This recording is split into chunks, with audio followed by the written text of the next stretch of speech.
So guys, প্রতিবারের তুলনায় এবারও আমরা চলে আসলাম ঈদের জন্য সদরঘাট টার্মিনালে। তো বন্ধুরা, এবার অন্যান্য বারের মতো খুব একটা জাম নেই, কারণ পদ্মা সেতু খুব ভালো একটা সার্ভিস দিচ্ছে। মানুষ 2 ঘন্টায় যেখানে বরিশাল চলে যেতে পারে, এর জন্য আর কি লঞ্চে এত টাইম নিয়ে যাওয়ার ধৈর্য হয়তো নেই, তার জন্য সবাই গাড়িতে চলে যাচ্ছে। তো বন্ধুরা দেখেন, এখানে এবার একটু ভিড় কম, কিন্তু নিরাপত্তা খুব ভালো। দেখেন, আর্মিরা এখানে টল দিচ্ছে কোনো দুর্ঘটনা যাতে না ঘটে, যথেষ্ট নিরাপত্তা আছে বন্ধুরা। তো দেখেন, এবং যাতে অধিক ভাড়া কেউ না নিতে পারে তার জন্য এখানে ম্যাজিস্ট্রেটরা ঘুরে বেড়াচ্ছে।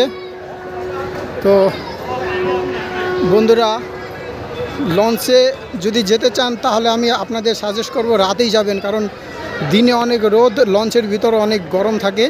তাহলে রাতেই যাবেন, তাহলে ঠান্ডায় আরামসে ঘুমাতে ঘুমাতে চলে যেতে পারবেন। এই সিটটা দেখেন।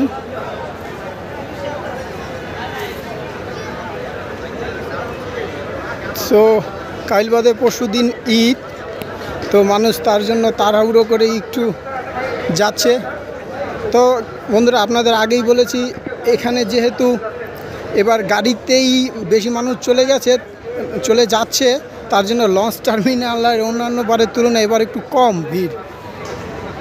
বন্ধুরা দেখতে থাকুন, আমরা এবার সামনে যাব, দেখি আরও কতটা ভিড় হয়।